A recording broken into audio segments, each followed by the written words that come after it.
ஒரு கண்ணுக்கும் தகை தோன்றாமல் இருந்தாலும் ஒரு செவிகளும் என் புலம்பலை கேட்காமல் இருந்தாலும் ஒரு கண்ணுக்கும் தகை தோன்றாமல் இருந்தாலும் ஒரு செவிகளும் என் புலம்பலை கேட்காமல் இருந்தாலும் என் அழுகையின் சத்தம் கேட்கும் தேவனே,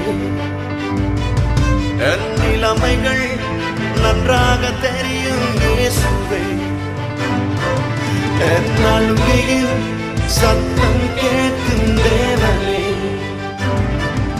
என் நிலைமைகள் நன்றாக தெரியும் இயேசுவே. நீர் என்னை கைவிட மாட்டீர், புறக்கணிக்க மாட்டீர். கஷ்ட நாட்கள்